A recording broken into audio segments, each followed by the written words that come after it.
We have an amazing feast this afternoon. I believe that God has prepared something, not maybe delicious for some, but I believe we all need to hear this message because I consider this message to be one of the most important messages that I need to deliver to you because as your pastor, I care for you.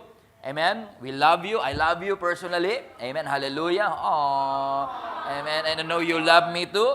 And we all need to hear this. Amen? For the past few weeks, I don't know if you noticed, mula pa dun sa topic nating Vision for Victory and saying no to oh no last Sunday, it seems like God wants us to come sa book of Nehemiah. I don't actually plan in doing that.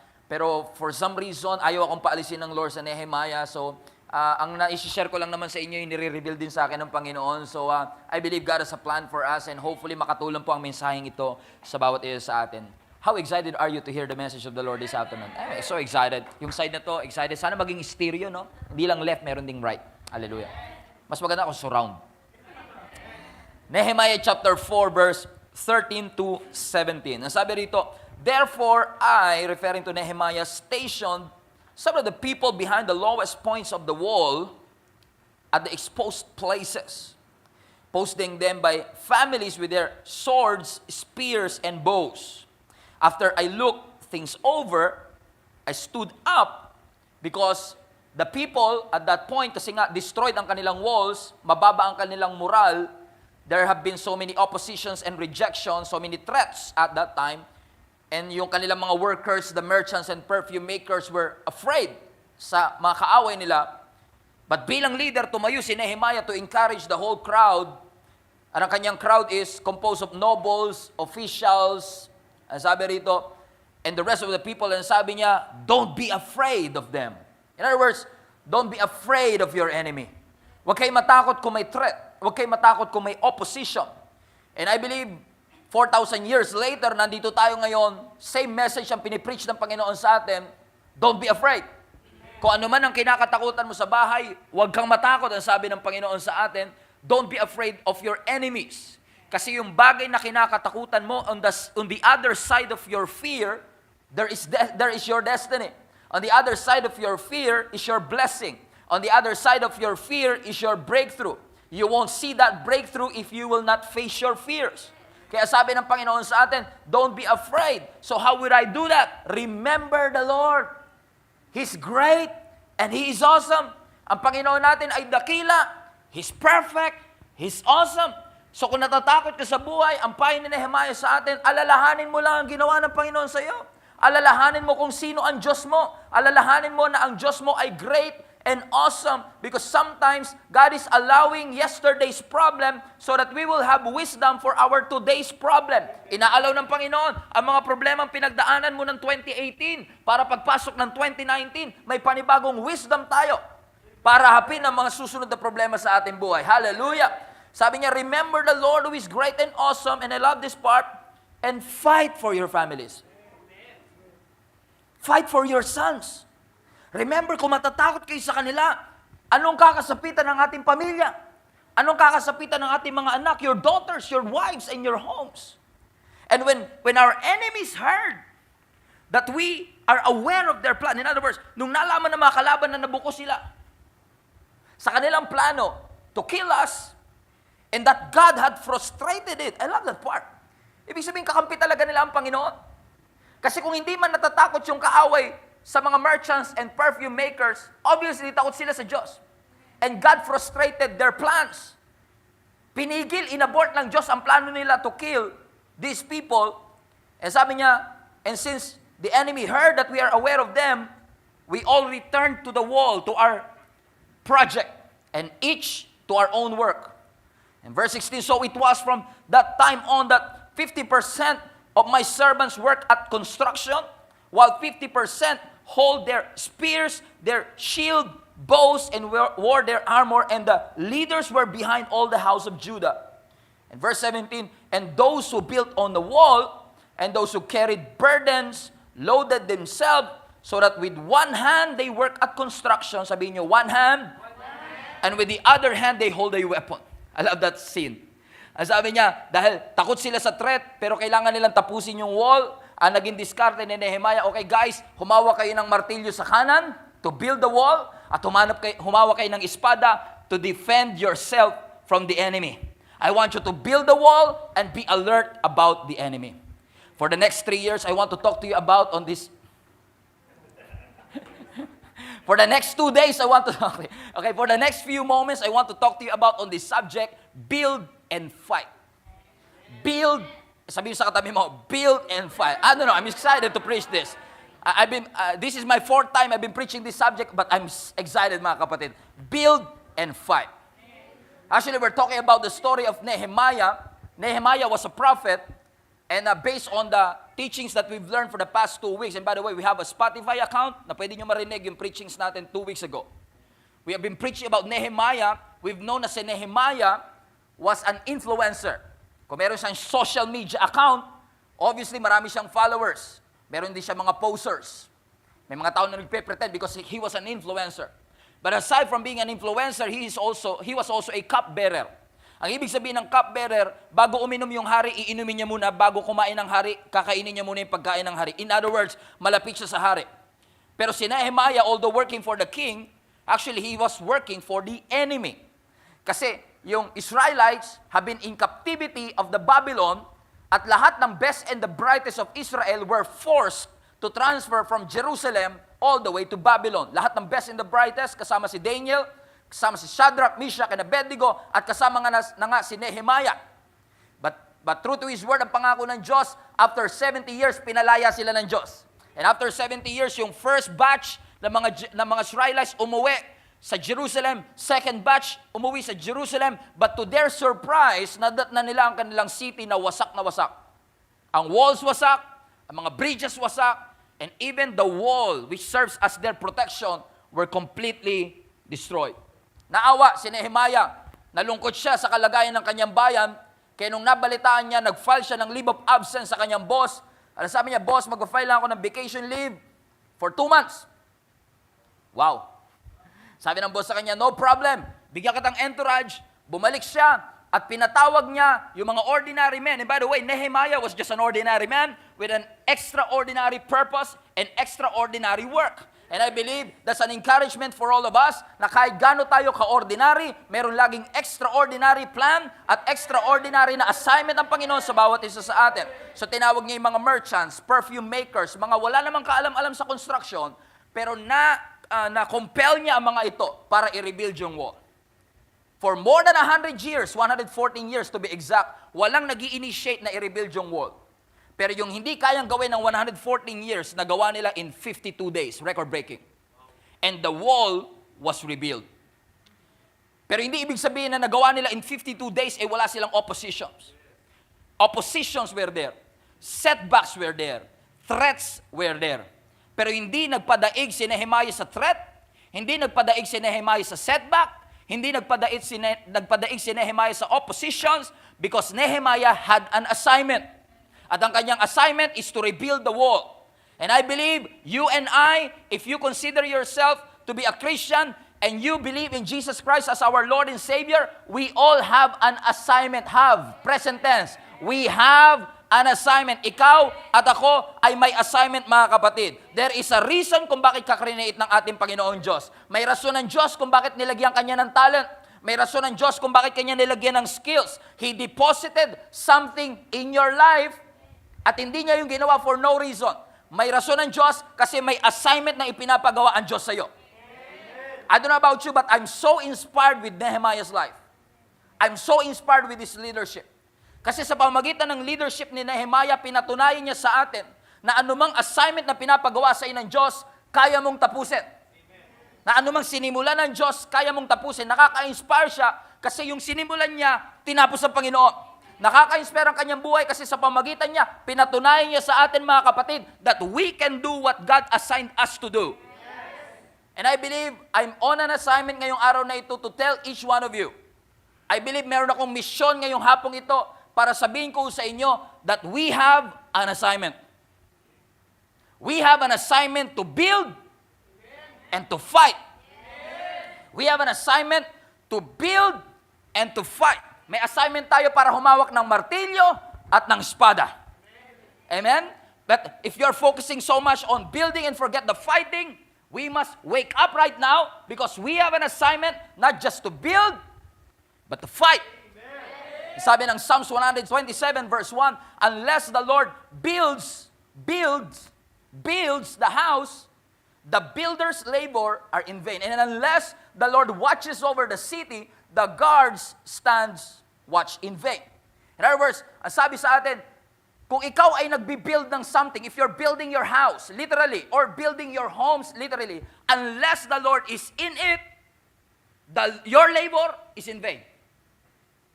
Mas masakit sa Tagalog. Kapag wala si Lord sa anumang binibuild mo sa buhay mo, lahat ng effort mo walang saysay. Because ang sabi rito, if you want to build something, you must put God at the center of it.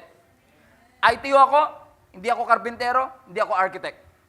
Medyo nakakayaman sabihin, pero konti lang ang mga lalaking katulad ko na hindi handyman. Hindi ako marunong mag-fix ng tubo, ng tubig. Hindi ako marunong alam mo yun, pag nagpalit ako ng bombilya ng ilaw namin, feeling ko ang feeling ko ang tasa ng tingin ko sa sarili ko noon.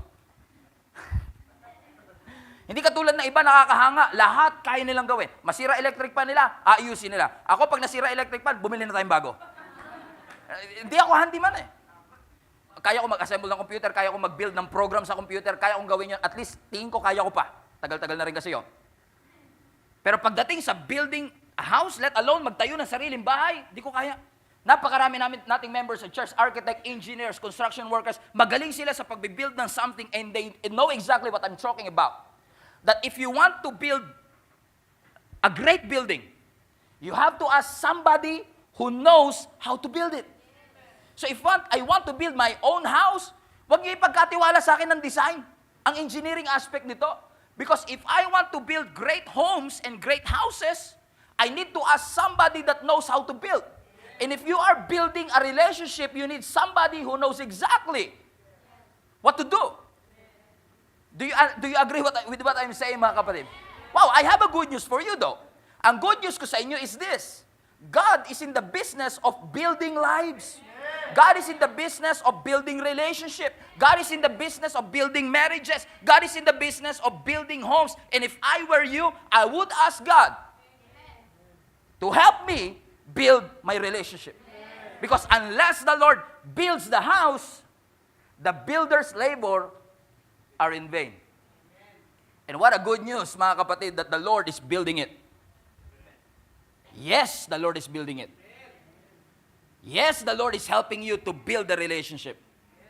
But, here you go, but there is a labor involved. Look at this.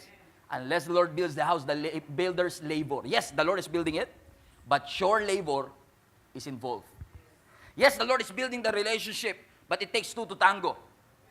Gustong i-build ng Lord ang relationship mo, but you have to be intentional about building it. I've been married to Jenny for 6 years, more than 6 years.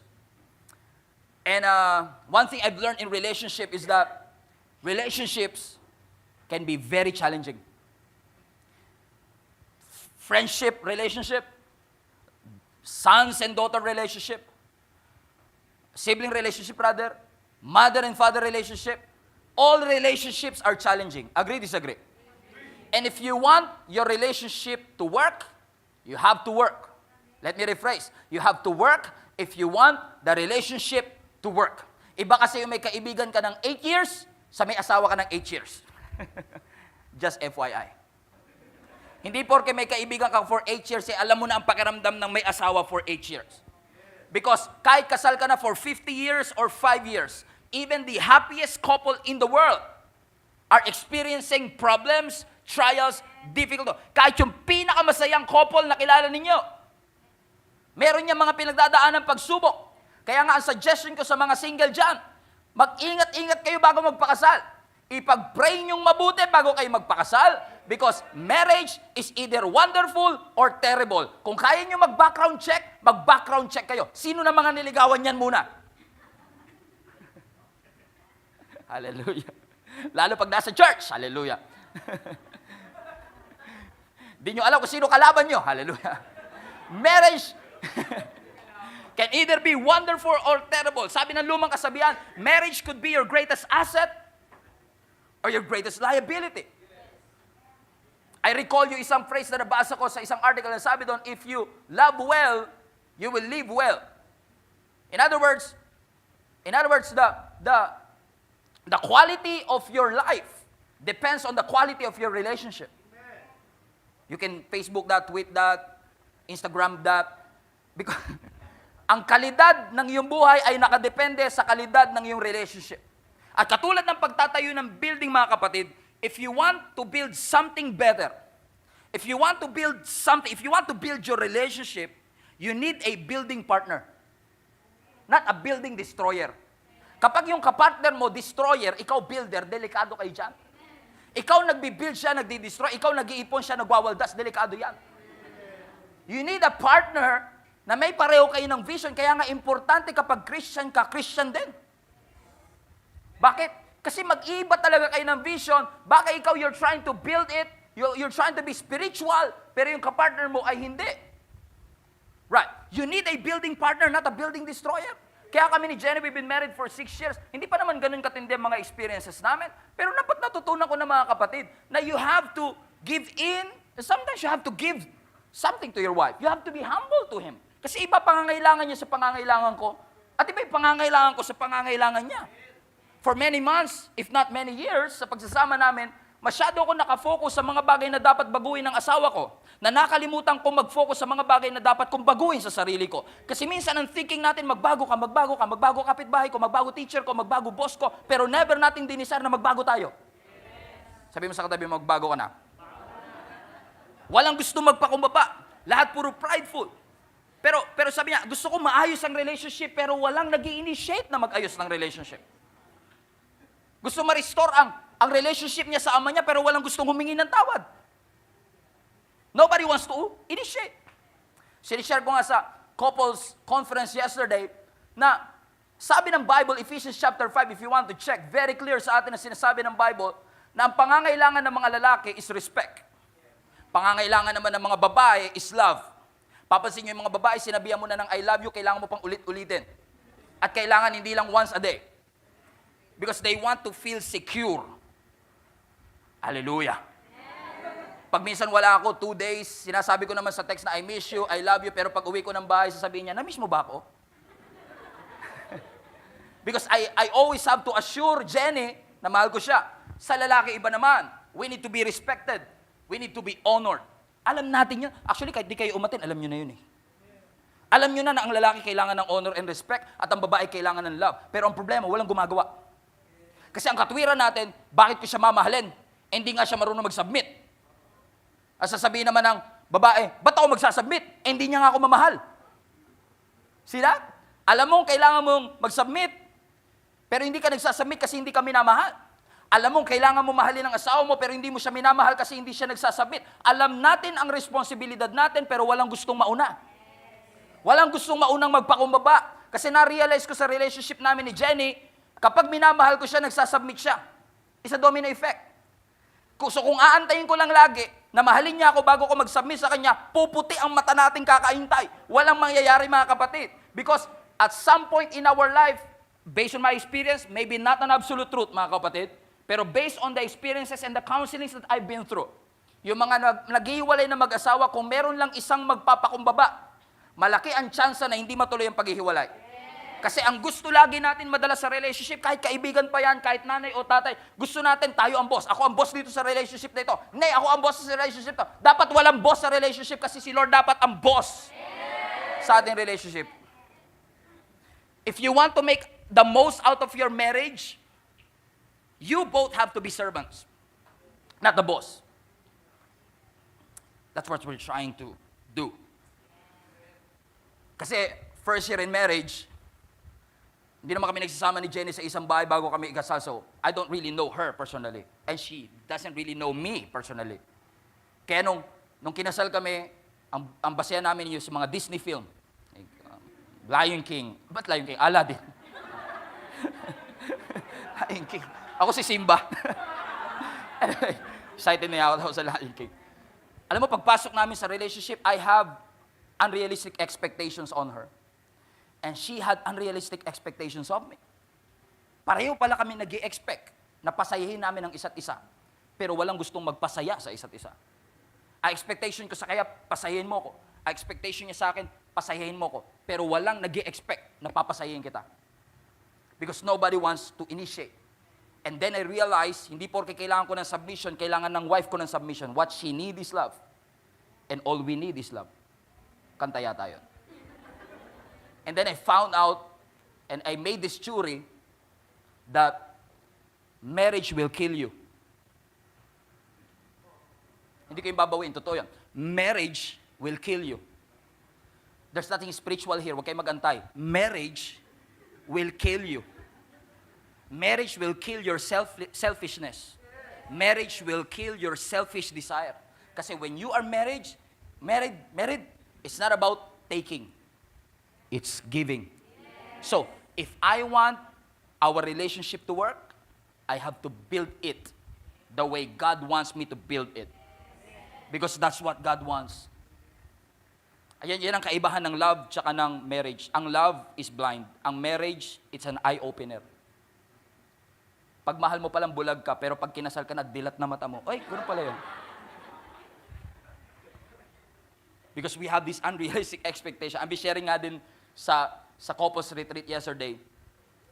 Meron ako nabasang story, ang sabi doon, kapag daw ang lalaki, pinagbubuksan niya pa ng pinto ng sasakyan yung kanyang asawang babae, dalawa lang daw ibig sabihin nun. Pag pinagbubuksan mo pa ng pinto ng sasakyan yung asawa mo, either bago yung sasakyan, o bago yung asawa mo. Because we have this mindset and preset, amen, na nung una, ako nagbibigay, eventually, when we got married, I have to take something. So in other words, if I want this relationship, kung gusto ko yung 6 years maging 60 years, I have to build it. And you know what? The good news is this. Hindi lang ako ang may concern ng ganun. God cares for our relationship. And God cares for your relationship. So a suggestion ko sa inyo mga kapatid, kapag may mga toxic, alam niyo buti pa yung katawan natin, pag may toxic, automatic na fina-flush ng katawan natin yung toxic. Kaya ka naiihi ngayon. Kaya tayo nadudumi, kaya tayo nagpapawis because our body was designed by God to eliminate toxins.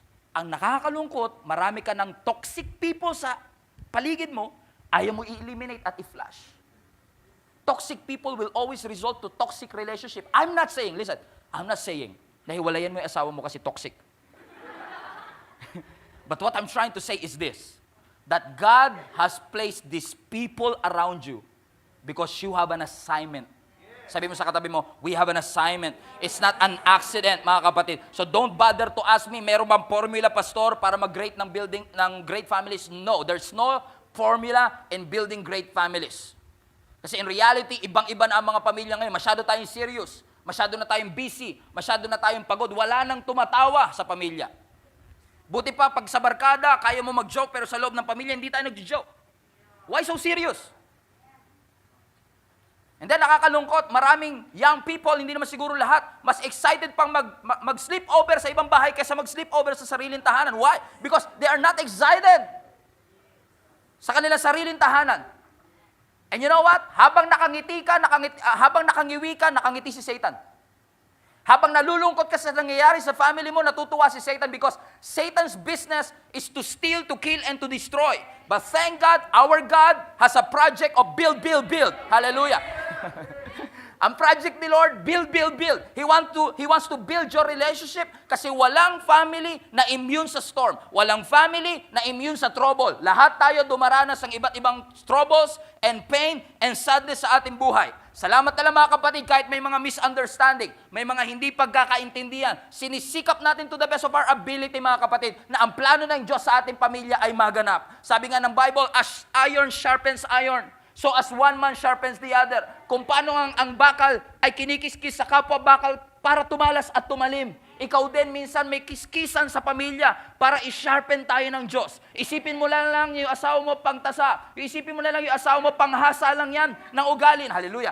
Isipin mo na lang na yung kapatid mo hinahasa yung patience mo. Isipin mo na lang yung kapatid mo hinahasa yung character natin because as iron sharpens iron, so as you sharpened by the other. Kaya sabi ni Nehemiah, I know that we are building something great in here. Pero may mga atak ang kaaway. So what we will do? Sabi niya sa verse 17, Nehemiah 4:17, sabi niya rito, so ganito gawin natin, those who built on the wall, those who carried burdens, loaded themselves, so that in one hand, gumamit kayo ng martilyo. Pero yes, we're so busy building it, pero hindi natin pwedeng i-ignore maraming kaaway. Maraming opposition. Si Satan was trying to steal, kill, and destroy. God wants you to build something. So sabi ni Nehemiah, habang hawak-hawak nyo ang martilyo, humawak na rin kayo ng espada sa kabilang kamay. Look at the picture. Build, fight. Build, fight. Because while you are building, you have to fight for your rightful place. Because Satan will attack your family. Satan will try to destroy your family. Tatandaan niyo mga kapatid, sisirain ni Satanas ang pamilya ninyo. Don't let that happen. Fight for your family. Sabi mo sa katabi mo, let's fight for our family. Let's fight for their salvation. Do you agree with that? Ipaglaban natin ang kanilang kaligtasan. Kung hindi pa sila ligtas, ipaglaban mo kasi gusto ni Satan na wag na silang bigyan ng opportunity maligtas. But fight for them. As you are building something, as you are growing in Christ, you have to fight for the salvation of your family. Huwag ka papayag.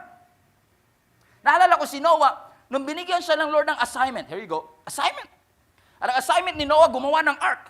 Kasi ang sabi ni Lord, for 40 days and 40 nights, uulan at babaha, hindi lang sa Malabon, kundi sa buong mundo. Hallelujah. Praise God. Ang sabi, for 40 days and 40 nights, uulan at magbabaha sa buong mundo. But I want you to build the ark. Because that ark will save you from destruction.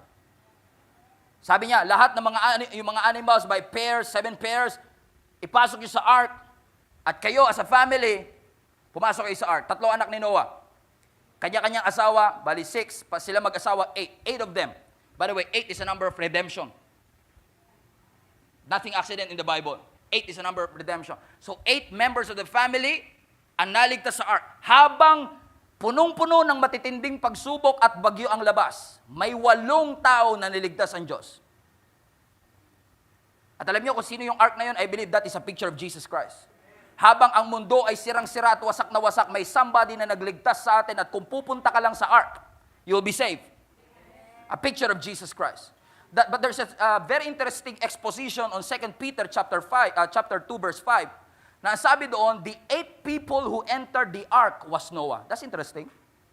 Sabi niya, the 8 people who entered the ark was Noah. In other words, yung 7 na una na sa ark, bago si Noah.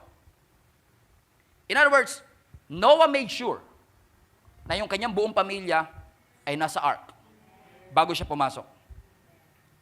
Now, it's serious. I say this respectfully. Distractions will come. Make sure that your whole family is in the ark. If it means na ikaw yung huling papasok, Pastor, inuunti-unti ko pa, Pastor. Baka unti-unti rin yung pagpasok mo sa langit, kamay muna. Naintindihan ko naman, 10 years, unti-unti, okay lang yan. Unti-untiin natin. Baka sakaling 30 years, patay na. Dode na. But I believe, mga kapatid, while we are building something for the glory of God, I want us to make sure that our family is inside the ark. Listen to me. This is exactly why God called you. To save your family. Let us make our families great again. Iligtas natin ang ating buong pamilya, mga kapatid. Whatever it takes. Magkaroon tayo ng ganung spirit, whatever it takes, ililigtas ko sila. Hindi ko siya masira ng gospel kasi galit siya sa akin. So if it means na para masirang ko siya, papatawarin ko siya kahit siya pa ang nagkasala. Whatever it takes. I will fight for my family kasi gustong-gusto ni Satan na hindi ka humingi ng tawad. At habang nakangiwi ka, nakangiti siya. So let us fight for our family. If it means that I have to resolve the conflict, I will do it. If it means that I have to forgive her, forgive him, I will do it. Because I will do whatever it takes. Because if you don't do it, you will live miserable lives. Don't do it, and you will live a miserable lives. But if you do, you will see the plans of God happen in your life. Satan wants to make your relationship miserable. Don't give him the luxury of seeing you having a miserable life. Na tinatawanan tayo ni Satan, I won't allow that. Let us fight for our families. Let us fulfill the vision that families are coming together in this church. trying to worship God. Why? Because we want not just us. Ang samang pakinggan mga kapatid that we are saved on the ark, but our families are drowning outside and we can't even help them. We're on a mission. And our mission and our assignment is to save them. As parents, to save our children. As children, to save our parents. Introduce Jesus to them, whatever it takes. Look at Job. Si Job, ang sabi dito, very interesting yung verse ito. Ang sabi ng Job 1:4, Job's son would take turns preparing feast in their homes. And they would also invite 3 sisters to celebrate with them. But when these celebrations and tipar-tipar ended, party-party, sometimes, 80s yata yun, ano? Sometimes after several days, Job would purify his children. In Hebrew, Job will pray for his children. After ng party ng kaniyang mga anak, after nilang gumimik, ang tatay magpipray. Hindi para sa kanyang sarili, para sa kanyang mga anak. Sabi ng next, he would get up early, gigising na maaga yung tatay, in the morning and offer a burnt offering. This is interesting, for each of them. Ilan ang anak ni Job? 10. So every anak niya, magbibigay siya ng burnt offering at magpipray siya para sa kaligtasan ng kanyang anak. At sabi dito, anong dahilan ni Job? For Job said to himself, perhaps my children have sinned and have cursed God in their hearts. So this was Job's regular practice. Sabi niya, maaaring ang mga anak ko nagkasala habang nagpa-party-party sila. So I will burn an offering para sa aking mga anak. Hindi si Job ang nagkasala, pero nagpipray siya para sa salvation ng kanyang anak. So Job had a job. So Job had a J-O-B. What is the job of Job? By the way, ang Tagalog ng Job, hindi gawa. Job din, name siya eh. So Job had a job. Ano ang job ni Job? To pray for his children. Now, I believe, as a parent, we have an assignment. What is our assignment? To pray for our children. As much as you can, cover them with the blood of Jesus Christ. Alam mo, sa totoo lang, ang gusto ni Satan, lahat tayo mamatay prematurely. Gusto kanyang patayin sa hindi mo pa oras. So every time lumalabas kayo ng bahay, pupunta kayo sa opisina ninyo, always pray. Hindi lang para sa inyong mga anak, para sa mga magulang nyo, that God will cover them with the blood of Jesus. Ako, pag may kapamilya ako, wala pa sa bahay, nagdadrive pa, lagi sinasabi, mag-text kayo bago kayo umuwi because I've been praying for them. I want God to cover them. So I believe ang assignment ng mga parents is, Lord, protect my children. Lord, bless the work of their hands. Lord, give them pure thoughts. Kasi iba-iba na po mga thoughts nila ngayon, Lord. Puro moba na po mga thoughts nila, Lord. So give them pure thoughts. Give them the strength, Lord God, so that they can do whatever you want them to do. Lord, provide the needs of my children. I'm praying, Lord God, I will cover them. Araw-araw. Job is doing this regularly because he has a mission. We have an assignment, mga kapatid, to always pray for our loved ones. Lord, lead the way for my children. Lord, lead the way for my father. Lord, allow my children to grow in wisdom. Lord, allow my parents to grow in wisdom. Lord, allow my children to be filled with your love. Pastor, old school na yan, 4,000 years ago pa yan. Well, yeah, old school, but still works. Prayer still works. Ang panalangin gumagawa pa rin. Amen? So why we are building something, glorifying the Lord, doing what God wants us to do, we are also called to fight for our families. So you have to fight for your family so that God will fight for us. Sabi mo sa katabi mo, fight! Amen? As a parents, wag natin hayaan na iPad ang nagpapalaki sa ating mga anak.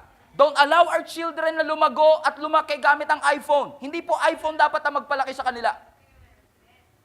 I say that respectfully. Hindi dapat games ang inaalaw natin na magpalaki sa kanila. You have to be very strict. If you are really intentional, mga kapatid, in building great homes and fighting for your family, don't allow Hollywood to raise our children. Alam mo, ang assignment ng mga magulang, sabi ng Deuteronomy 6:7, ang trabaho ng magulang is to teach our children God's command. It's our job. Because hindi natural sa atin maging mabait. Iba nga, hindi pa na-transform. Hindi natural. And honestly, at some point, medyo offended ako sa mga nauna sa aking generation, actually kasama na rin ako, siguro kaya din ako offended kasi isa rin ako sa mga dating gumagawa nito. To be honest with you, I don't consider myself as a millennial. Ang survey, sabi nila, millennial pa raw ako. Siguro based sa itsura and all of that, pero I think based on...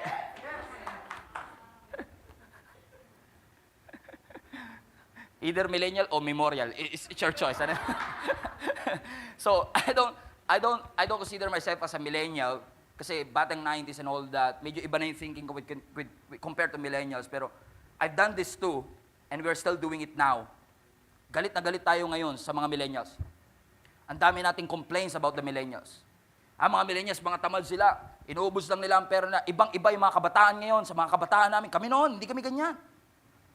Sila ngayon, pahila-hilata lang dyan. Tapos pamoba-moba lang dyan, may project daw, pero nakahiga yung cellphone. Paano pa-project? Nakahiga yung cellphone. Mga parents, tip lang po, pag nakahiga yung cellphone ng anak nyo, hindi project yan. Tapos, ang lakas pa ng loob, sabi, ma, anong ulam natin? Tapos pagka hindi mo binigyan, galit pa sila. Iba talaga itong mga millennial na ito. And I used to hate millennials as well. Pero the question is this, sino bang nagpalaki sa millennials? Pastor, kami din yun Good. I mean, di ba tayo din? Kasi ang katwiran ng iba, siguro hindi kayo to, no? Pero yung iba ang katwiran nila. Anak, alam mo ng bata ako, grabe, mga pinagdusaan ko, pinaghirapan ko. Pag nagkakasala kami sa magulang namin, tatali kami sa puno. Tapos, isasako kami, lalagay, papakainin kami sa mga langgam, ginawa kaming cheesecake ng mga magulang namin. Papakain kami sa mga langgam. Pero anak, dahil mahal kita, hindi ko yun gagawin sa'yo. Kasi mahal na mahal kita, anak. Ano anak, kumain ka na ba? Di pa po na, ito, kumain ka anak. Magpakabusog ka, magpakataba ka. Gawin mo yan. Kalooban ng Diyos sa tumaba ka, anak. Ano anak, gusto mo magpahinga ka dyan, amiga ka dyan. Nay, nababoard ako. O, bilang kita iPad. Ilang gusto mo? Limang pad ng intermediate pad. iPad. Amen? Tapos, pag gumawa ng mabuti, kayo talaga mga millennial. Iba na talaga kayo. Hindi na kayo talaga matitigas sa mga ulo ninyo. Paluin kita dyan eh. Huwag mo papaluin. Susumog kita sa bantay bata. Samantalang dati, gulpi, sarado namin. Walang bantay bata. Right? No, maybe not an absolute truth, but is it possible na tayo din, as parents, ang may kasalanan, kung bakit na-spoil sila? Kasi, di ba iba yung way ng pagpapalaki sa atin sa pagpapalaki sa kanila? So bakit tayo nag-i-expect ng same result? So I guess mga kapatid, as a parent, as millennial ourselves, we all have assignments. Nalulungkot ako sa maraming families nowadays, kasi kaya natin pag-usapan ang schedule, kaya natin pag-usapan kung kailan tayo kakain. Kain tayo? O ano schedule mo bukas anak? Gigisingin kita. Pero when it comes to conversations that really matter, we don't talk about it anymore. Naalala ko dati, kinakausap pa ako ng tatay ko kung sino dapat kong pakasalan. And I don't hear a lot of parents nowadays doing that. We're not talking about the stuff that really matters. Avoiding failures that they've fallen into in the past. Conversations becomes less and less. And I say this humbly and respectfully, if you have to correct them, mga kapatid, correct them. If you have to correct them, correct them. If you have to correct them, correct them. Fourth time is a charm. If you have to correct them, correct them. Pastor, sasabihin lang ng anak ko sa akin, ako nga, ganito. No, you don't have to be perfect to correct your children. You have an authority given by God. And if you're really serious about this, fight for your family. If you really think na ito ang tama, fight for it. Alam mo, napansin ko sa maraming Christians, kasama na siguro ako doon, ang dali kasi natin kausap eh. Ang dali natin kausap. Pastor, maganda yun Hindi, negative yan. Mom, Dad, yaman Ako nga, malang eh. Mom, Dad, lately kinukonvict ako ni Lord na, pwede ba kayo ma-invite sa church? Punta kayo kahit isang Sunday lang. Balita ko yung pastor doon, gwapo daw siya, magaling siya, magaling word and all that. Punta kayo sa church. Sabi na hindi, masyado akong busy, wala akong panahon sa mga ganyan. Okay po. Ang dali natin kausap. Pero, tamo, ikaw bilang anak, pag hindi nakapunta yung parents mo sa graduation mo, galit ka. Tatampo ka. Kasi this is an important thing for me. Pero pinag-uusapan dito pagpunta sa graduation. Pero yung pag-i-invite, hindi lang pag-invite sa church yun, pag-invite papuntang langit yun. Pag na-hold up ka ba? Halimbawa, na-hold up ka. Sinabi sa'yo, hold up to! Ah! Wala po kahit ano. Ano meron kanya? Candy lang po nag-iisa. Naiwan ko lang to kanina eh. Pampawala ng antok namin mga worship.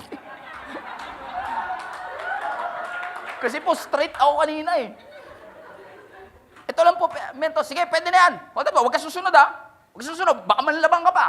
Manlalabang ka ba kapag kinuha sa Mentos? Tapos pag napatay ka, isang bata napatay, nanlaban kasi kinuha yung Mentos. Parang, wow, ang pangit ang balita ng pagkamatay mo. Pero kapag ang kinuha sa'yo is something really dear to you, cellphone nga lang, kapatid. Nakikipagpatayan tayo sa hold-upper.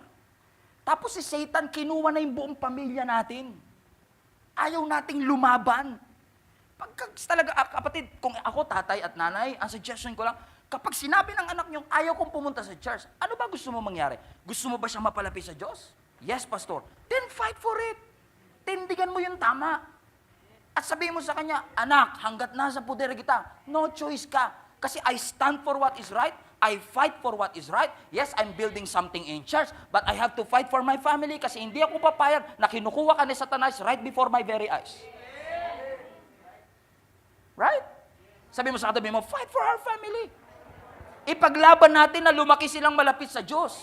Ipaglaban natin, mga kapatid, na mga magulang natin ay makakilala sa Diyos. Pastor, ayaw sumamay. Naku kapatid, kung kinakailangang araw-arawin mo pag-i-invite. Kasi, hino-hold up tayo ni Satanas eh. Papayag ka ba, kuhanin yung mga magulang natin, dalhin niya sama niya sa impyerno, pagbebentahin lang na ice tubig doon, huwag ka pumayag. Ipaglaban natin. Nasa katwiran ka naman eh. Ipaglaban mo. Hindi ba? Hindi mo naman sila dinadala sa something na ikakapahamak nila eh. Kung kinakailangan mag-antay ka ng birthday mo, nay, birthday ko man naman, ipamana mo na sa akin to, di ba aling walang car? Oh. Basta makasama kita sa church, then I will do it because I'm very serious. Kung kinakailangan araw-araw, kung kinakailangan magpatugtog ka ng Spotify sa bahay niyo, tapos walang ibang makakakonek na Bluetooth, ikaw lang. Para mapakinggan niyo yung boses, ganito. Jesus is Alive CMNB, search nyo sa Spotify. At kung kailangan mangyari yun, do it. Because if you're really serious about fighting for your family, do it. Magpatugtog ng Christian songs kahit hindi nila gusto. Kung ayaw nyo sumama sa akin, magpapatugtog muna tayong Christian songs. Right? Pastor, unti-unti lang. 10 years na, kapatid. Unti-unti pa din. Pastor, may ginagawa naman ako. Ano? Nagpipray ako. Nakutay tayo dyan. Build and fight. Amen? Alam mo, may testimony kanina, narinig ko mismo, marami ng testimony ng ganito, by the way. Yung parents sila ay sumama, nagagalit pa talaga eh. Ginagawa nung anak, nagpapatugtog ng Christian song, wala magawa eh. Hindi marunong yung nanay mag-operate ng Bluetooth and all. Naka-disable pa yung Wi-Fi. Papatugtog siya. Wala siyang kaalam-alam na nag-i-invest na siya sa family niya. Alam mo, nung nagkaroon ng cellphone yung nanay niya, ang sabi ng nanay niya, anak, lagyan mo nga ito ng worship songs. Kala niya walang investment. But because he's serious about fighting for his family, yung nanay niya ngayon, Christian na. Nagsiserve na sa Lord. That's what I call fighting for your family. Nasa katwiran ka naman eh. Ipaglaban mo. Build and fight. Ano sabi ni Joshua? Joshua 24:15.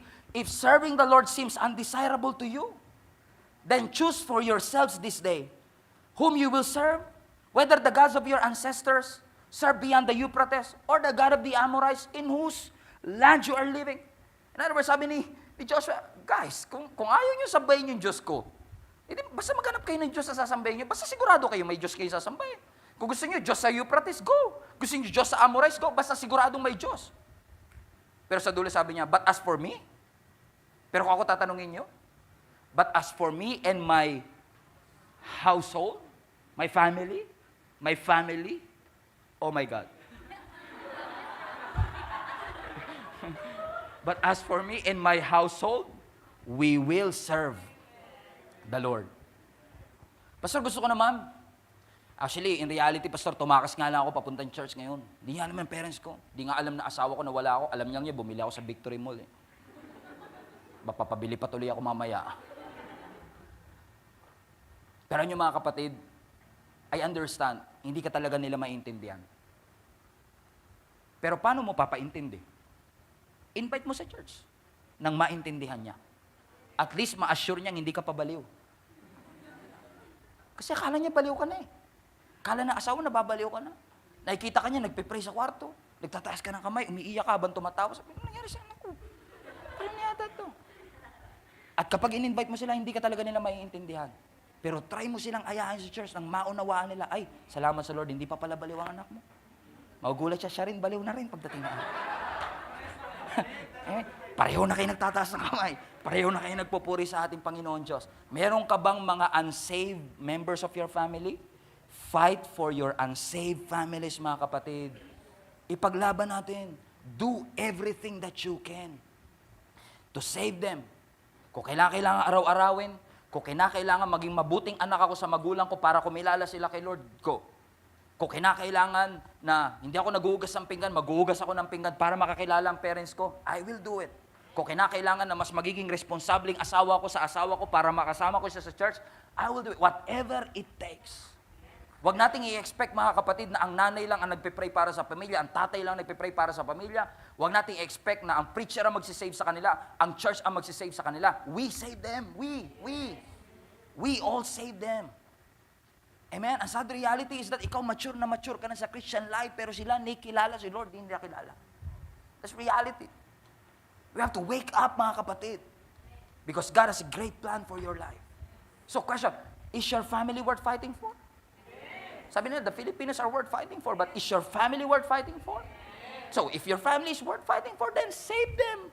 Then fight for them.